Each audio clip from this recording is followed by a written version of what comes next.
bersukacita kembali lagi memasuki gerbangnya dengan hati bersyukur.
Sebelum kita masuk dalam doa pembukaan, dengan hormat kami mengundang Sinam Jemaat untuk bangkit berdiri dan angkat pujian kita janjimu sebagai pelajar pagi hari.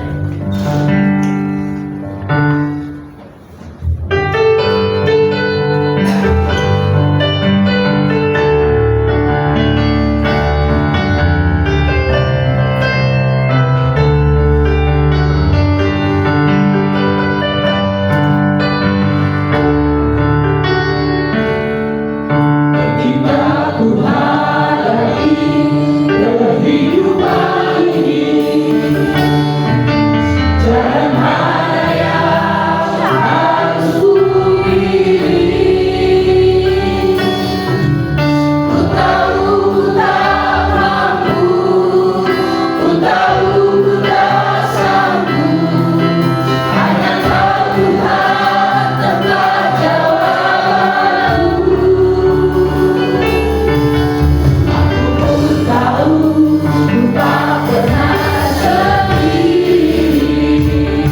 Berfirmanlah ya Tuhan, sebab aku mendengarkan-Mu, yang datanglah kepadaku untuk memuliakan nama-Mu. Penuhilah jiwaku dengan kasih karunia-Mu. Haleluya. Amin. Sidang jemaat persilakan dulu. Sebelum kita jauh masuk di dalam ibadah kita, marilah kita serahkan ibadah ini ke dalam tangan pimpinan Tuhan. Biar kuasa Roh Kudusnya yang memperlengkapi seluruh hamba-hamba yang ibadah, bahkan seluruh jemaatnya Tuhan perlengkapi dengan perlengkapan surgawi, sehingga kita sehati sepikir di dalam memuji dan menyembahnya, dan urapan Tuhan boleh hadir di tengah-tengah ibadah kita. Kita angkat pujian kita, kasih setiamu yang dirasakan lebih tinggi dari langit dulu. Di atas pujian kita, Ibu Pendeta kita Harepa yang datang dari Bandung Utara akan memimpin kita di dalam doa dan menyerahkan rangkaian ibadah ini.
Terima kasih Bapak, terima kasih.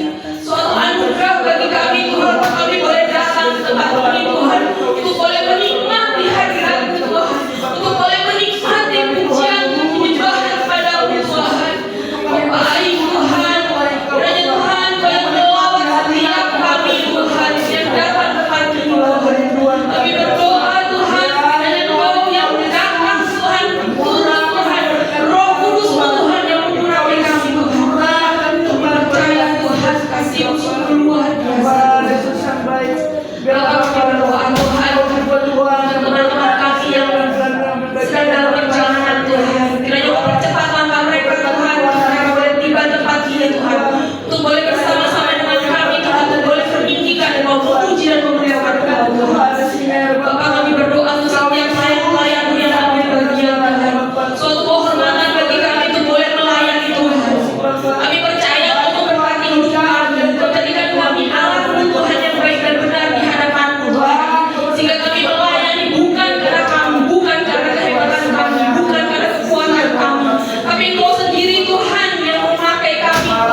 berkat Bapa.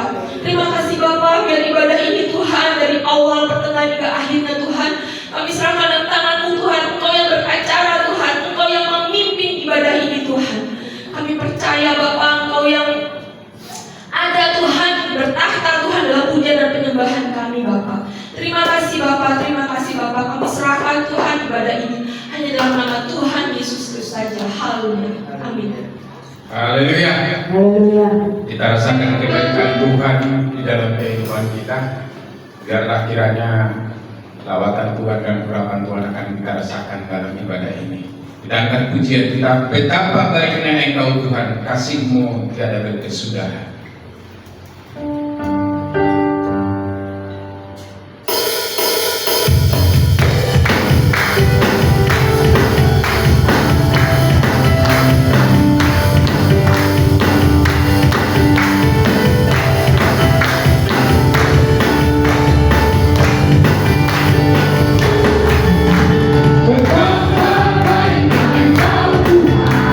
Kasih-Mu tiada berkesudahan.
biarlah kebaikan Tuhan selalu berkelanjutan di dalam kehidupan kita, sehingga kita harus selalu taat dan setia menyembah dan memuji memuliakan nama Tuhan, karena nama Tuhan adalah solusi jawaban di dalam setiap pergumulan kita. Haleluya. Di dalam perjalanan kehidupan kita, hari berganti minggu, minggu berganti bulan, bahkan bulan berganti tahun. Ada sukacita, ada kebaikan Tuhan, ada cara Tuhan untuk menunjukkan bahwa kasih-Nya berkelanjutan di dalam kehidupan kita.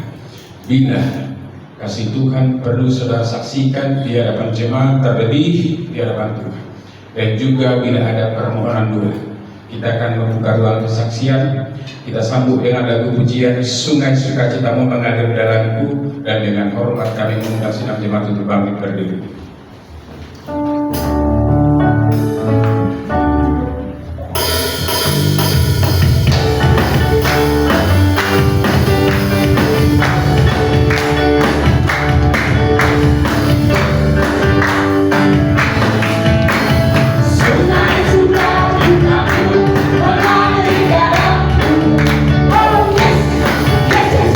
Aku suka kamu,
Tuhan kita, menjaga kekudusan tubuh kita dapat kita persembahkan untuk Tuhan, dan juga kita dengan belajar bersukacita memberi yang terbaik untuk pekerjaan Tuhan. Dan sebelum kita memberikan yang terbaik bagi pekerjaan Tuhan, kita akan berdoa, mendoakan sisa acara kita, dan juga mendoakan hambanya yang akan menjadi saluran kebenaran firman, juga sidang jemaat Tuhan, agar belajar bersukacita memberi untuk pekerjaan Tuhan. Di akhir pujian kita akan dipimpin oleh hambanya Bapak Sinto. Kita harus bahkan kita angkat lagu pujian kita, kekuatan di hidupku ku dapat dalam Yesus. Kami undang kolektan untuk maju ke depan.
Sehingga Tuhan kami senantiasa dapat memberikan Tuhan yang lebih baik lagi Tuhan ke depannya. Terima kasih Bapa, terima kasih Yesus Tuhan. Kami juga Tuhan sebentar Tuhan akan dipuaskan dengan mendengar pada firman Tuhan disampaikan oleh hamba Bapa. Sungguh luar biasa Tuhan, Engkau Tuhan telah sampaikan hamba Bapa untuk melaburkan firman Bapa saat ini Tuhan. Bapa yang baik, kiranya Tuhan Engkau berkati urapi Bapa setiap pendengaran kami Bapa, sehingga Tuhan benar kami Tuhan dapat mendengarkan firman-Mu dengan baik dan dengan seksama Tuhan. Terima kasih Bapa, Engkau berangkatlah hamba Bapa untuk melakukan firman Bapa. Mari Tuhan tutup bungkus hamba Bapa dengan kuasa dalam yang kudus. Engkau sembunyikan Tuhan setiap kelemahan hamba-Mu jauh di belakang salib Tuhan, sehingga Tuhan benar-benar Tuhan hanya nama-Mu yang dipermuliakan Tuhan. Terima kasih Bapa, berfirmanlah Engkau Tuhan, kami siap mendengarkan Tuhan. Hanya di dalam nama Yesus Kristus Tuhan kami telah berdoa dan mengucap syukur. Haleluya, haleluya, amin. Puji Tuhan. Mari kita belajar untuk bersuka kita memberi untuk pekerjaan Tuhan. Karena Tuhan telah berjanji akan memberkati hamba-hambanya yang taat dan setia melakukan kebenaran firman-Nya. Kita angkat pujian kita, betapa hatiku berterima kasih Yesus.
mendengar seruan dan permohonan kita, Tuhan memakai hidup kita, seumur hidup kita menjadi pelaku kebenaran firman Tuhan. Haleluya. Kita rindu menjadi pelaku firman Tuhan. Dan firman Tuhan yang akan kita dengar, kiranya kita buka hati kita menjadi tanah yang subur, sehingga firman kebenaran yang akan kita dengarkan tumbuh berakar dan berubah di dalam iman percaya kita. Kita mengerti, kita taat untuk melakukan kehendaknya di dalam kehidupan kita, sebagaimana lagu pujian kita seumur hidup kita. Biarlah kita dipakai oleh Tuhan menjadi alat kemuliaan baginya. Haleluya. Kita bersuka cita, hambanya Bapak Pendeta kita Bapak Pendeta M. Harefa yang dari Lampung Utara, akan Tuhan pakai menjadi saluran kebenaran firman. Biarlah hati kita, hidup kita diperbaharui, sehingga hidup kita hidup yang berkenan di hadapan Tuhan. Haleluya. Untuk menyambut firman Tuhan, dengan hormat kami mengundang sidang jemaat untuk bangkit berdiri. Nanti di akhir pujian, hambanya akan melayani kita dengan firman Tuhan sekaligus memberikan doa berkat. Sekali lagi puji Tuhan. Haleluya. Bapak Ibu dikasihi Tuhan, bagi saya ini merupakan suatu anugerah Tuhan dan kehormatan bagi saya dan istri bisa diberikan kesempatan untuk bisa melayani Bapak Ibu di tempat ini. Haleluya. Meskipun jarak kita cukup jauh, tapi dengan melihat Bapak Ibu di sini begitu sukacita memuliakan Tuhan, begitu sukacita bernyanyi, menyembah, mengangkat pujian buat Tuhan, tidak terasa itu jauh. Karena sukacita itu, ya. Bapak Ibu, sebelum saya menyampaikan firman Tuhan, terlebih dahulu saya ingin memperkenalkan diri kepada Bapak Ibu di tempat ini, karena ada istilah karena tak kenal makanya tak sayang. Ya, takutnya kalau saya memperkenalkan diri, nanti kita ketemu di luar yang nggak kenal, dicuekin lagi. Ya, jadi nggak ada masalah saya memperkenalkan diri. Amin. Ya, Bapak Ibu, nama saya Pendeta Mangali Harefa, atau kalau disingkat Pendeta M. Harefa. Saya tinggal di Bekasi. Jadi sekarang juga saya masih melayani, menggembalakan pos pelayanan, namanya pos pelayanan Grand Wisata. Nah, kita sudah membuka pos pelayanan di sana. Dan sebelum saya membuka pos pelayanan, kami digembalakan pertama di GPI Cibubur, lalu kami digembalakan di GPI Bukit Permai di bawah penggembalaan Bapak Pendeta Pantur Silaban. Nah, tapi setelah saya menikah diberkati di sana. Setelah saya menikah, saya pindah ke Bekasi, dan karena panggilan Tuhan, kami dipercayakan saat ini untuk membuka pos pelayanan. Ya, doakan pos pelayanan kita masih sama seperti gini-gini juga. Ya, kita masih sama. Doakanlah kami supaya kami juga bisa sukacita seperti Bapak Ibu di tempat ini. Haleluya. Haleluya. Istri saya yang ada di hadapan Bapak Ibu, ya lumayan masih cantik. Haleluya. Lumayan. Dari dulu cantik sampai sekarang juga cantik. Dan saya punya anak 2. Yang pertama putri, sekarang kelas 3 SMA. Jika Tuhan izinkan tahun ini akan lulus. Yang kedua putra, sekarang kelas 1 SMP atau kelas 7. Ya, doakan supaya anak-anak ini saya lagi didik mereka untuk melayani Tuhan sejak dini. Karena rata-rata anak hamba-hamba Tuhan itu bapaknya nanti udah besar, tapi anaknya nggak mau melayani. Kan banyak seperti itu ya Pak ya? Banyak seperti itu. Bapaknya sudah besar, tapi anak-anaknya tidak mau melayani. Nah, inilah yang saya antisipasi dari sekarang, supaya anak-anak ini dari kecil saya latih untuk melayani Tuhan. Mohon doanya Bapak Ibu. Dan saya pribadi, saya sebenarnya bukan orang baru di GPI. Opung saya pendiri Gereja Pentakosta Indonesia di Pulau Nias. Jadi itu dulu seera dengan Pak Pendeta Erastus. Pak Pendeta Erastus. Salah. Pak Pendeta Renatus. Kok Erastus lagi? Pak Pendeta Renatus, pendiri GPI. Jadi Pak Renatus itu dulu buka di Siantar. Berapa tahun kemudian ketemu dengan opung saya buka di Pulau Nias. Adalah sekarang usia GPI di Pulau Nias itu adalah 60 tahun sekarang usianya. Dulu opung saya itu buka dari jemaat hanya 5 orang. 5 orang itu siapa? Bapak udah saya, nenek saya, bapak udah saya, dan tante-tante saya, sama opung saya. Jadi kalau 1 orang sakit ya tinggal 4 orang. Dan opung saya kan melayani, berarti tinggal 3 orang jemaatnya. Seperti dulu waktu mulai dirintis di Pulau Nias itu Gereja Pentakosta Indonesia.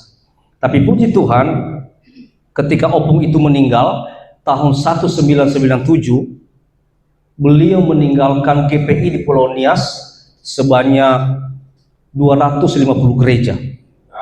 Haleluya. 250 gereja. Kalau Bapak Ibu mau tahu, gereja yang pertama-tama dirintis jauh lebih kecil dari tempat ini, jauh, dan sangat memprihatinkan. Bangunannya masih papan, ya.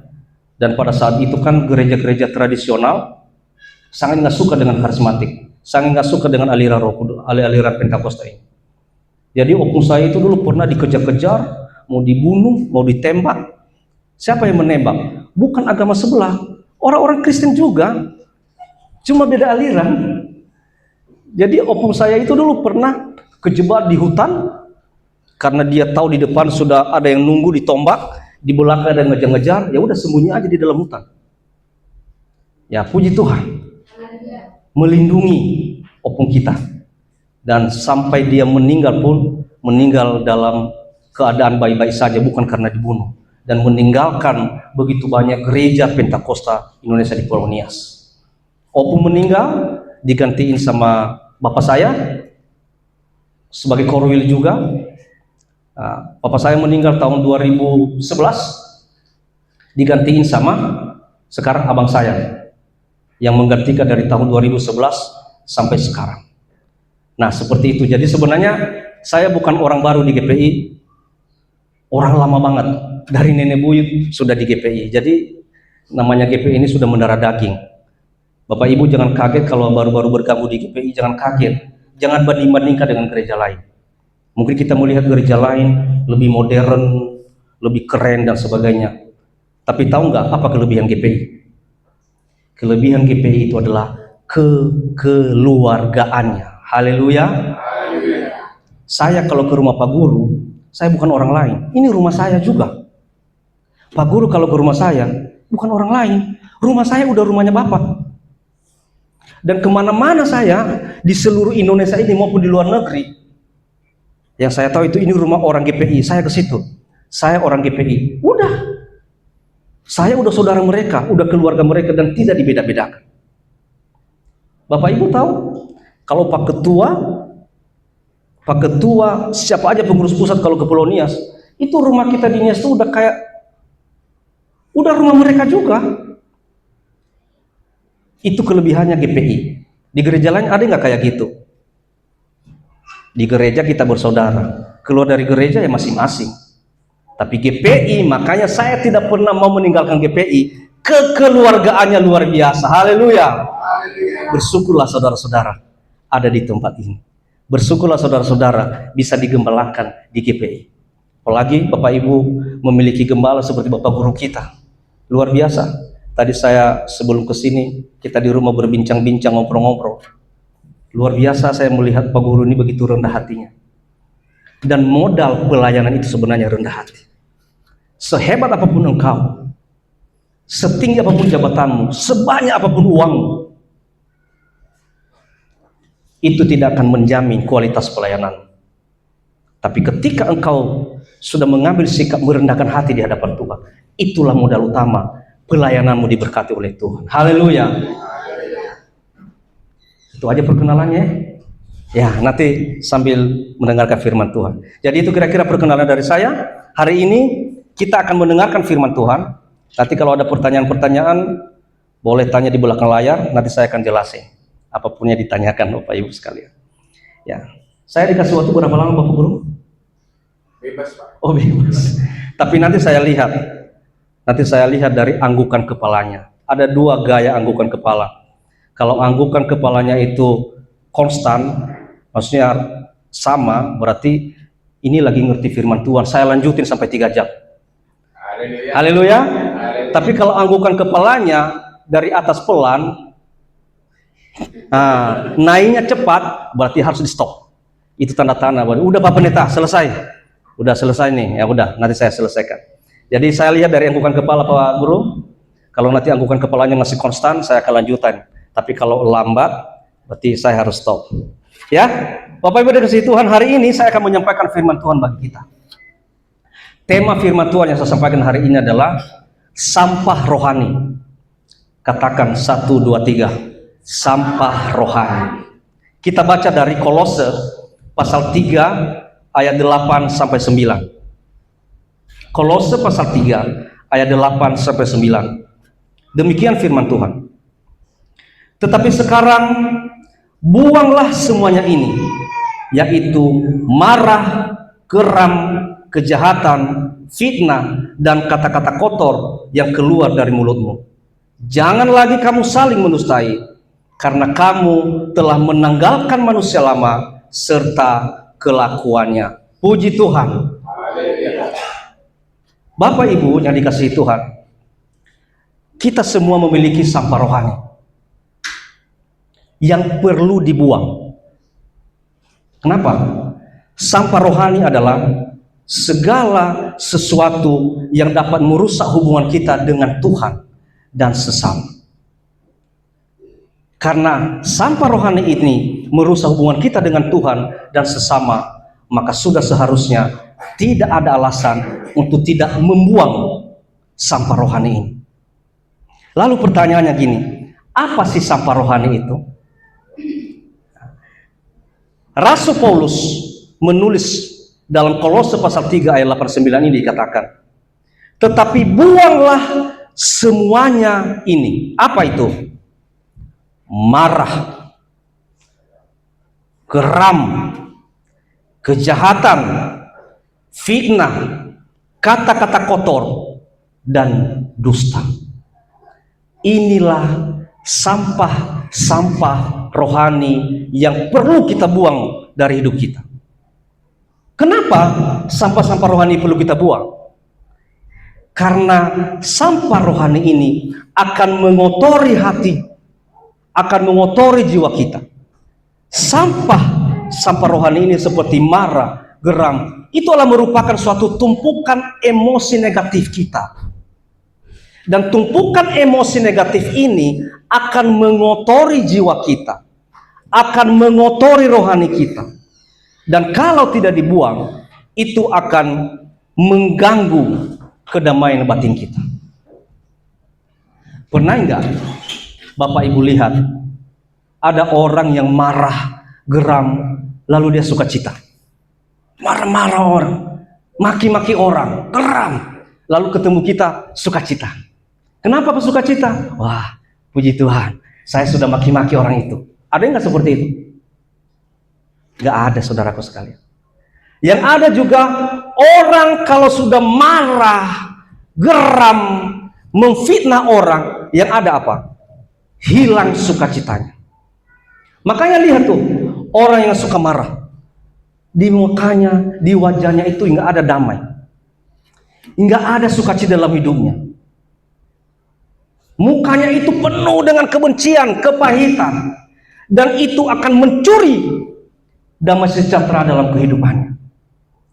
Jadi orang yang menyimpan sampah ini, itu akan mengotori jiwanya. Orang yang menyimpan sampah-sampah ini akan menghancuri kedamaian hatinya. Makanya saya katakan sampah rohani harus dibuang. Anak-anak Tuhan, perhatikan, jangan engkau mengaku-ngaku anak Tuhan, jangan engkau mengaku-ngaku pengikut Kristus, tetapi hidup kita penuh dengan sampah-sampah rohani, tidak jadi berkat. Saya dulu waktu awal-awalnya menikah, 2 tahun kemudian kami coba beli rumah di daerah Cilengsi sono. Kalau Bapak Ibu tahu, Medlen Cilengsi namanya sekarang. Kami beli rumah di situ dekat puskesmas, karena kebetulan Ibu Pendeta ini seorang dokter. Kami beli di belakang puskesmas dan dekat jalan utama. Rencananya kita buka praktek, kita buka apotik, dan dekat dengan puskesmas. Bagus tempatnya tuh, udah enak-enak. Waktu itu kita masih belum banyak uang, akhirnya kita cicil. Kita udah kasih DP, tinggal memulai penyicilan. Tapi nggak lama kemudian di depan itu ada tanah kosong. Kita tanya, ini tanah kosong ini buat apa? Oh, itu nanti buat pasar. Nah, kita pikir pasar bagus. Tapi nggak lama kemudian info dari developer katanya ini buat tempat penampungan sampah. Saya pikir kalau ini tempat penampungan sampah, kita nggak akan sehat. Yang ada juga itu nanti jadi tempat sumber penyakit. Akhirnya walaupun kita udah bayar, udah kasih DP dan sebagainya, kita keluar dari situ. Kita pindah dari situ, kita jual. Walaupun kita banyak potongan-potongan di developer, terserahlah. Yang penting kita nggak mau dekat-dekat dengan sampah. Kenapa? Dekat dengan sampah berarti dekat dengan sumber penyakit. Engkau memelihara sampah-sampah rohani dalam kehidupanmu, maka percayalah, engkau dekat dengan penyakit rohani. Engkau menyimpan kemarahan, kepahitan, fitnah, apalagi dusta dalam hidupmu, maka percayalah, cepat lambatnya engkau akan mengalami penyakit rohani. Dan bisa-bisa engkau mengalami kematian rohani. Jadi ada itu yang sudah menjadi Kristen berpuluh-puluh tahun dari nenek moyangnya, tapi karena sampah itu masih disimpan dalam hidupnya, tidak ada pertumbuhan rohaninya. Di mana-mana jadi troublemaker, di mana-mana jadi sumber penyakit, di mana-mana jadi pembuat masalah. Anak-anak Tuhan, Tuhan tidak mau kita menjadi sumber penyakit kepada orang lain, tapi Tuhan mau kita menjadi sumber berkat kepada orang lain. Haleluya. Bapak Ibu, mengapa disebut sampah rohani? Nah, ini tadi kan ada berapa? Marah, geram, dan seterusnya. Mengapa disebut sampah rohani? Ini yang perlu saya sampaikan. Nah, di Kolose pasal 3 ayat 9 tadi dikatakan bahwa jangan lagi kamu saling mendustai, karena kamu telah meninggalkan manusia lama serta kelakuannya. Mengapa disebut sampah rohani? Karena bertentangan dengan manusia baru. Manusia baru itu adalah manusia yang dilahirkan oleh roh. Manusia baru itu adalah manusia yang telah diperbaharui di dalam Kristus. Nah, manusia yang telah diperbaharui dalam Kristus ini bertentangan dengan yang masih bercokol sampah-sampah rohani dalam kehidupan. Sampah-sampah rohani ini merupakan kehidupan lama, pakaian kotor, dan ingin sangat kontradiktif, bertentangan dengan kehidupan manusia baru. Jadi kenapa sampah ini perlu dibuang? Karena bertentangan dengan manusia baru. Tapi saya lihat di sini muka-mukanya semua muka-muka manusia baru. Haleluya. Saya yakin di sini Bapak Gembala kita, Bapak Guru sudah benar-benar mendidik jemaah-jemaah di sini. Coba lihat, mukanya semua berseri-seri, bersukacita. Haleluya. Ya. Kalau masih berseri-seri melihat muka saya, berarti menginginkan firman Tuhan ini sampai 2 jam ke depan. Haleluya. Masih kurang sukacita. Haleluya. Oke Bapak Ibu. Jadi kenapa perlu dibuang sampah-sampah rohani ini? Karena bertentangan dengan manusia baru. Mau jadi manusia baru? Haleluya. Harus jadi manusia baru. Karena yang berkenan di hadapan Tuhan adalah hanya manusia baru yang telah diperbarui di dalam Kristus. Yang berikutnya, mengapa disebut sampah rohani? Karena merusak hubungan horizontal dan vertikal. Horizontal itu apa? Sesama. Vertikal itu apa? Ke atas Tuhan. Jadi kalau sesama digabungkan dengan ke Tuhan, ke atas, itu bentuknya apa? Bentuknya salib. Jadi orang yang masih menyimpan sampah rohani dalam hidupnya, sama aja dia itu menentang salib Kristus. Orang yang masih suka marah, geram, memfitnah, menyimpan kepahitan, dusta, menipu, berbohong, itu adalah orang-orang yang menentang salib Kristus. Perhatikan, di dalam salib Kristus, disitulah ada janji.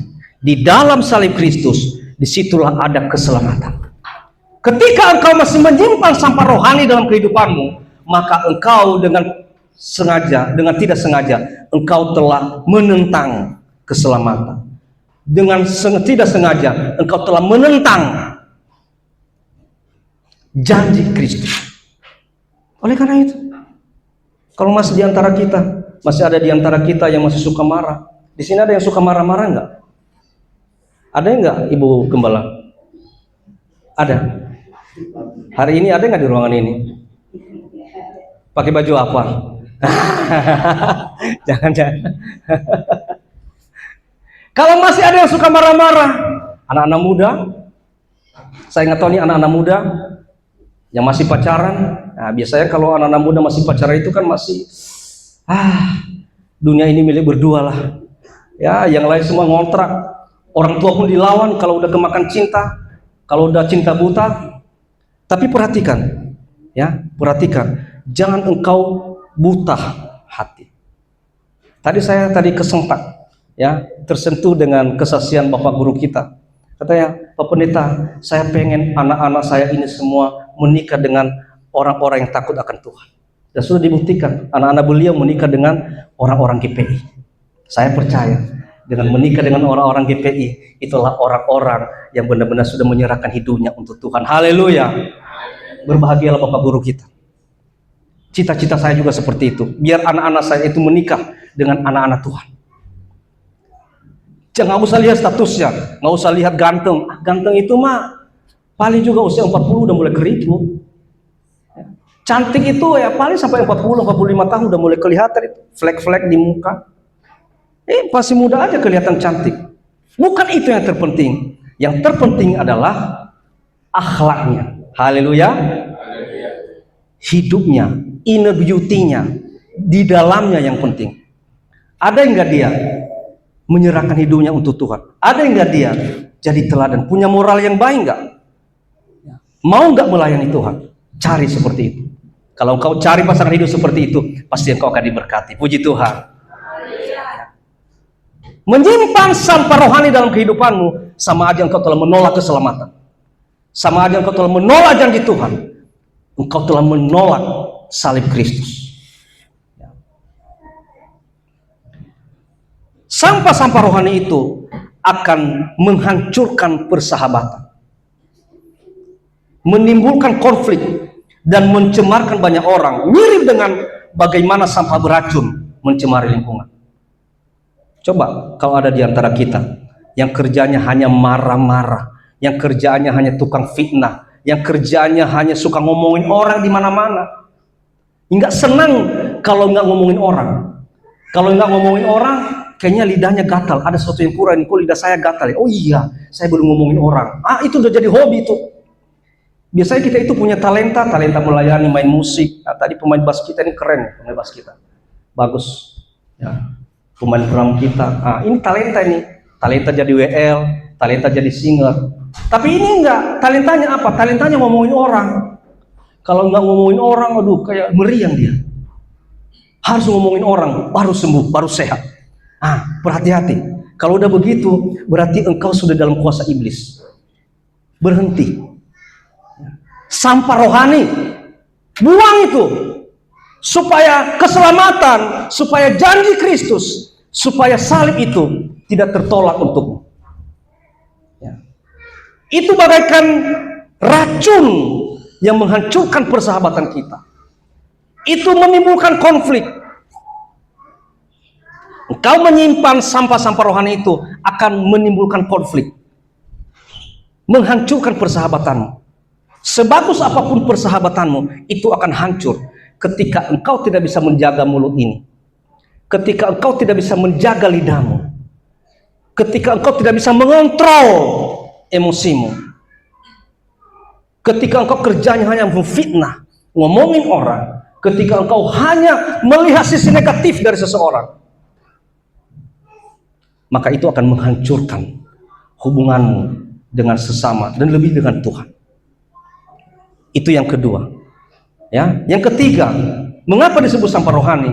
Ini akan melukai dan membunuh karakter. Coba perhatikan. Perhatikan.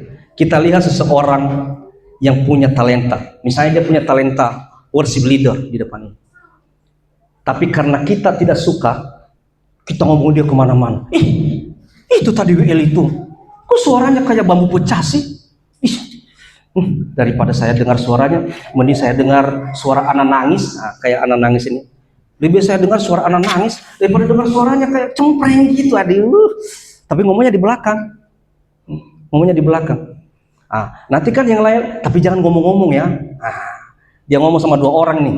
Yang 2 orang ini ngomong lagi sama yang lain. Oh iya, katanya tadi si Eli itu suaranya cempreng ya. Jangan ngomong-ngomong ya. Jangan ngomong-ngomong sampai 50 orang. Jangan ngomong-ngomong. Akhirnya apa? Suatu saat ini sampai ke telinga si WL ini. Akhirnya jadi malu. Nggak berani lagi jadi WL. Nggak berani lagi nampil. Artinya kita mematikan karakter orang itu. Untungnya apa? Justru Tuhan tidak suka. Tuhan katakan, kenapa engkau menjauhkan jiwa-jiwa daripada aku? Dia mau mencari keselamatan, kenapa kamu menjauhkan jiwa-jiwa daripada aku? Justru Tuhan tidak suka. Jadi perhatikan. Di sini sih pasti nggak ada lah, saya yakin. Kalau tahu di luar sana ada seperti itu, tegur, berhenti. Itu sampah rohani. Katakan kiri kananmu, buang sampah rohani. 1, 2, 3. Haleluya. Ya, mari kita buang sampah rohani. Saya juga membuang sampah rohani, Pak Guru. Kita buang sampah rohani sama-sama dari hidup kita. Karena itu ingat, jadi berkat. Ya, tidak membangun lagi. Kata-kata kotor, dusta, dan amarah tidak membangun sesama, melainkan membawa kehancuran. Dan seterusnya, ini berlawanan dengan sifat Allah. 1 Yohanes pasal 5 ayat 6. Karena Allah adalah kebenaran, maka segala bentuk tipu daya dan kejahatan adalah perbuatan yang menjijikkan baginya. Bertentangan dengan sifat Allah. Sifat Allah itu kebenaran. Sifat Allah itu nggak ada neko-nekonya, nggak banyak neko-nekonya. Ya, lurus-lurus. Nah, kalau sampah-sampah rohani ini pasti bertentangan dengan sifat Allah. Singkatnya, saudaraku sekalian, perilaku tersebut disebut sampah rohani karena sifatnya yang merusak. Seperti sampah yang bertumpuk itu sifatnya akan merusak, menjijikkan, najis, dan tidak layak bagi karakter manusia yang telah ditebus. Kalau engkau melihat di rumah kita ada sampah yang menumpuk, itu kita pasti nggak betah. Lama-lama ada lalat, lama-lama ada kuman. Kita makan, tiba-tiba lalat dari sampah masuk ke makanan kita, kan jadi penyakit. Sama, saudara. Engkau masih menyimpan sampah rohani dalam hidupmu, maka lama-lama itu akan menjadi penyakit yang membuat engkau sakit rohani, dan bahkan lama-lama membuat rohanimu akan mati. Oleh karena itu, buanglah semua sampah rohani dalam hidup. Ya. Saya berikan contoh, saudaraku. Contoh tokoh-tokoh Alkitab yang membuang sampah rohani. Yang pertama, Daud. Ya, semua tahu ceritanya Daud kan? Daud itu anaknya siapa? Ada yang tahu? Bapaknya Daud siapa? Bapaknya itu Isai. Ya. Anaknya Daud yang menjadi raja siapa? Salomo. Ya. Terus mereka inilah keturunan daripada Israel atau Yakub. Ya. Jadi Daud ini, tahu ceritanya waktu Daud ini bersiteru dengan Saul? Karena waktu berperang, si Daud ini mengalahkan banyak, dan dia mengalahkan Goliat. Lalu keluarlah ibu-ibu dari kota itu, mereka teriak-teriak, Saul mengalahkan beribu-ribu, tapi Daud mengalahkan berlaksa-laksa, jadi lebih banyak daripada beribu-ribu. Akhirnya si amang boru Saul cemburu dia. Kayak gitu, cemburu dia, sakit hati.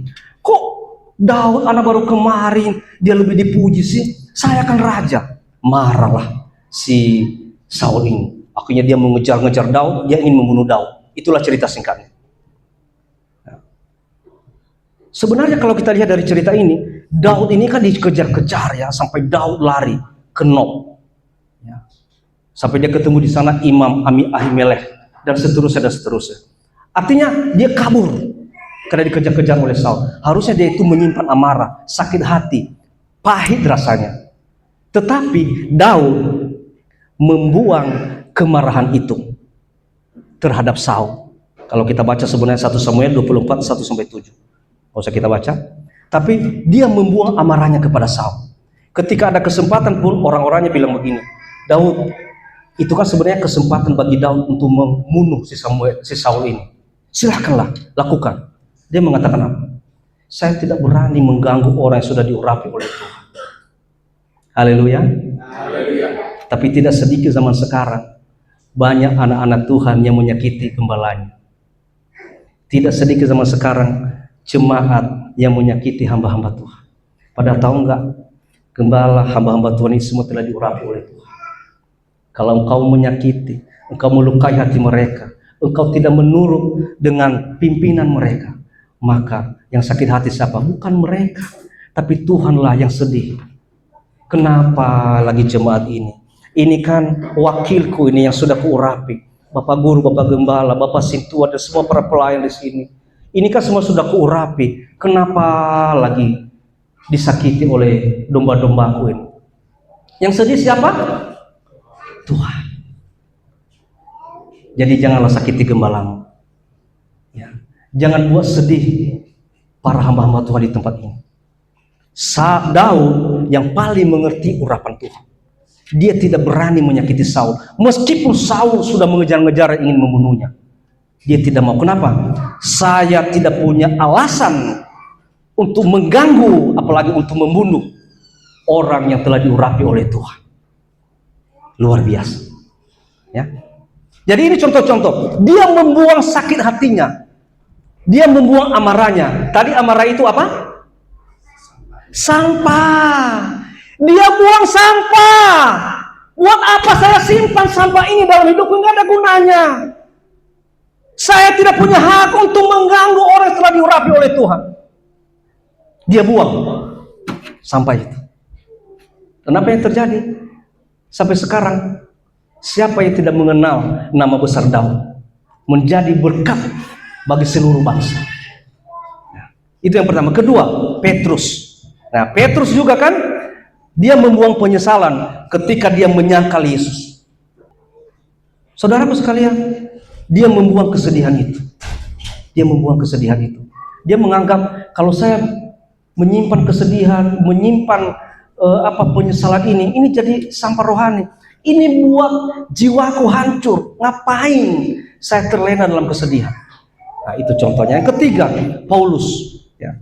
Paulus yang membuang kejahatan dan fitnahnya terhadap orang Kristen. Tahu ceritanya Paulus? Sebelum dia bertobat, apa dilakukan oleh Paulus? Mengejar-ngejar orang Kristen, bunuh-bunuhin orang Kristen. Apalagi? Yang penting kalau dengar-dengar yang namanya Kristen, dengar-dengar namanya pengikut Kristus, dia nggak suka. Dan dia adalah sangat-sangat radikal. Dia kan agama Farisi ya. Bukan hanya Farisi biasa, dia ahlinya, intelektualnya. Makanya pada saat itu Paulus ini disejajarkan dengan seorang doktor yang sangat mengerti hukum-hukum agama, yang sangat mengerti hukum-hukum kitab suci.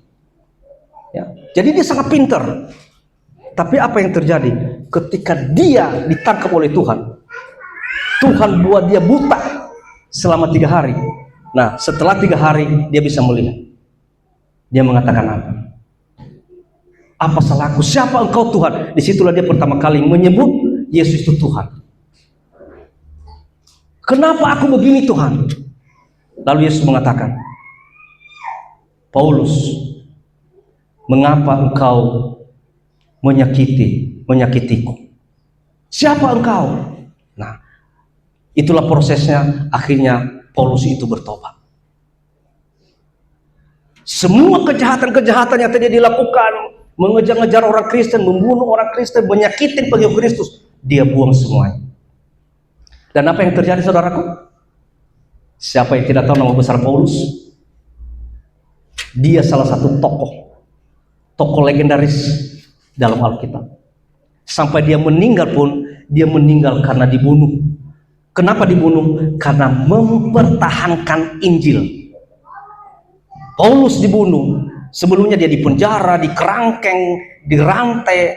Bahkan dia itu pernah dirantai kayak model udang atau model pistol, tangan diborgol, kaki dirantai dan disambungin, sehingga dia itu tidak bisa berdiri dan tidur pun kayak bentuk pistol atau kayak bentuk udang.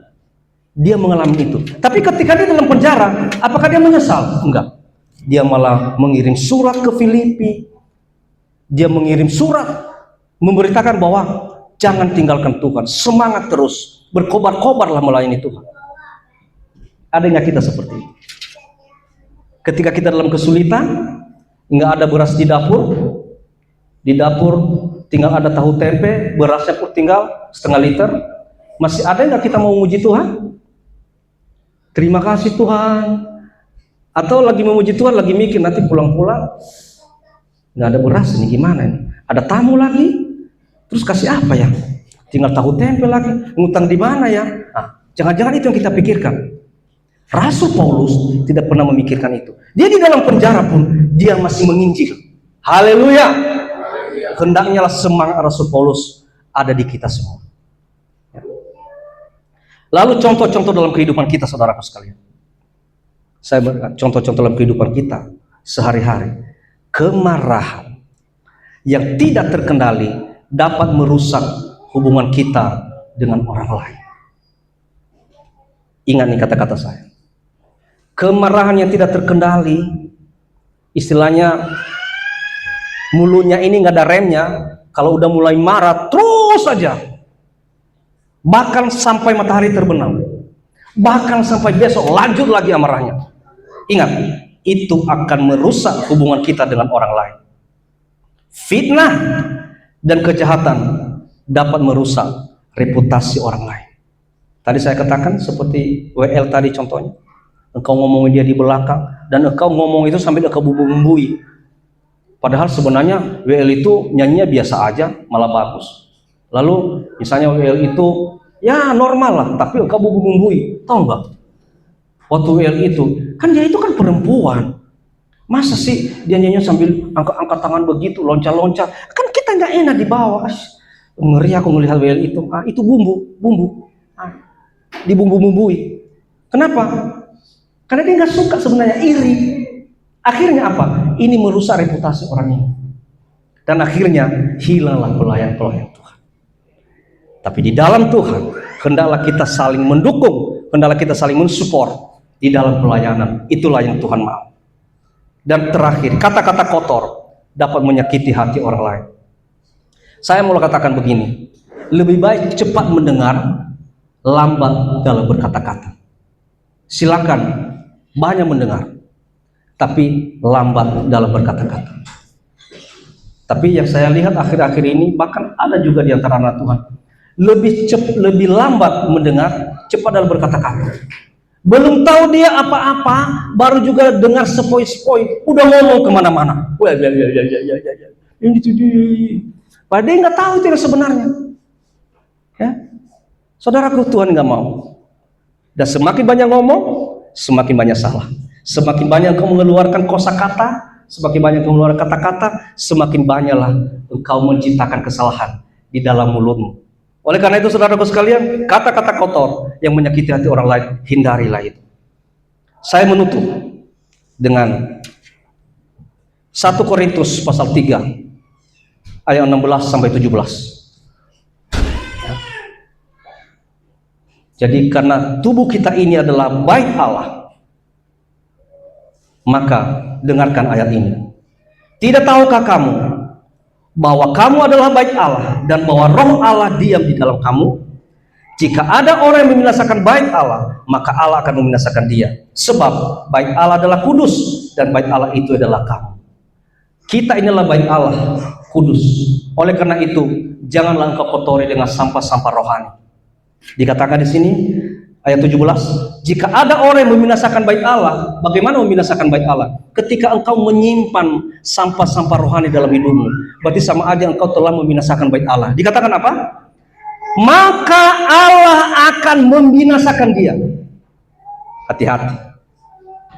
Ketika engkau memelihara, menumpuk sampah-sampah itu dalam hidupmu, maka dikatakan Allah akan membinasakan dia. Sebab bait Allah adalah kudus dan bait Allah itu ialah kamu. Karena itu, saudaraku, Kita harus membuang sampah rohani itu dari hidup kita. Kita harus menggantikan sampah rohani itu dengan apa? Kebaikan, kasih, dan kesabaran. Kita harus menjaga hati dan lidah kita agar tidak menjadi sumber sampah rohani. Saya percaya di tempat ini, dengan kita mendengarkan firman Tuhan ini, pulang dari sini kita akan diubahkan dengan kuasa firman Tuhan.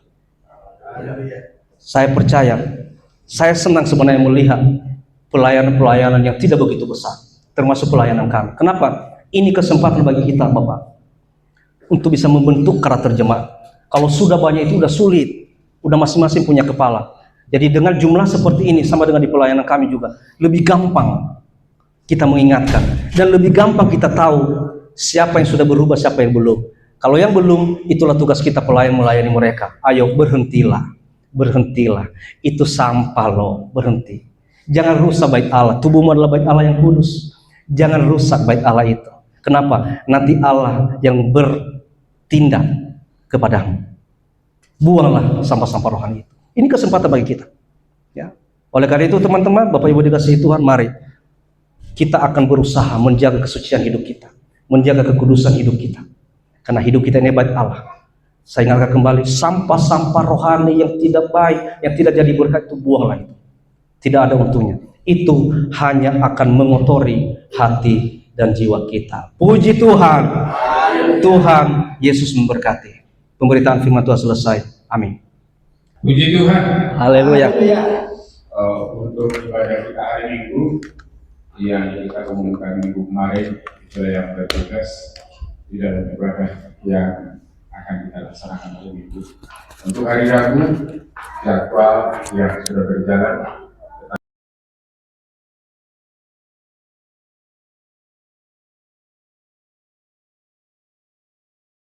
Untuk hari Rabu, tanggal 11 Maret 2026, yang menjadi pimpinan puji-pujian Ibu Yosefa Sitanyamburu Simanulang, yang memimpin doa penyerahan Ibu Sidua Elsipakar Boris Yaturi, dan firman Tuhan akan dilayani hambanya Bapak Sidua Pesitanggang kita adakan di rumah Bapak Geo Nababan di Perumahan Dawa. Dan untuk hari Minggu 15 Maret 2026, pimpinan puji-pujian kita hambanya Bapak Sidua Elsipakar, singer Ibu Sidua Sipakar, dan juga Ibu Sintua Sianturi. Doa penyerahan Ibu Gembala kita Goroneng Bulan, dan kolektan Ibu Karbobrasi Silaban dan Ibu Sintua Sitanggam. Dan firman Tuhan, doa firman Tuhan dan doa persembahan hambanya Bapak Sintua Sitanggam, dan firman Tuhan dilayani oleh Bapak Gembala kita Guru Pesitumuran. Kita bawa di dalam doa, kiranya Tuhan perlengkapi hamba-hambanya yang akan menjadi bagian di dalam setiap ibadah yang akan kita lakukan. Puji Tuhan. Kita akan memberikan persembahan ucapan syukur kita perbulan dan perbangunan ke dalam kotak persembahan, dan kita juga akan menyalam hambanya yang telah Tuhan pakai menjadi saluran kebenaran buat kita. Terima kasih buat Tuhan yang telah mengutus hambanya Bapak Pendeta kita dan Ibu yang sungguh luar biasa memberikan firman Tuhan bagi kita. Kiranya kita ditolong oleh Roh Kudus untuk mengerti lebih dalam, bahkan ditolong oleh Roh Kudus untuk melakukan firman-Nya, sehingga kita bukan hanya sebagai pendengar, tetapi biarlah kita menjadi pelaku firman Tuhan. Haleluya. Karena di dalam hidup kita orang lain dapat membaca bahwa karya Kristus telah nyata dan terjadi di dalam hidup kita. Kita angkat lagu pujian kita, jadi berganti lagu kesukaan saya, ku berbahagia yakin teguh Yesus abadi kepunyaanmu. Kami mohon dengan hormat hambanya boleh berdiri di depan.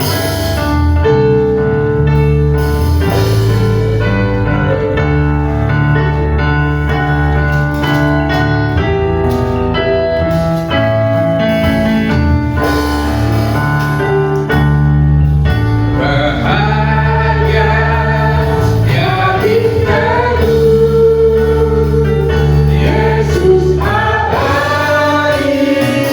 kepunyaanmu.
Haleluya.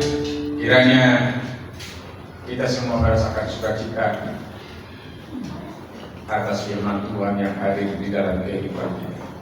Tadinya lagu penutup kita bukan ini, tetapi karena sukacita saya berbahagia firman Tuhan memperbaharui hidup saya. Saya sangat semangat mendengarkan firman Tuhan, dan kiranya firman ini menjadi kekuatan bagi kita semuanya, bukan hanya saya. Haleluya. Amin.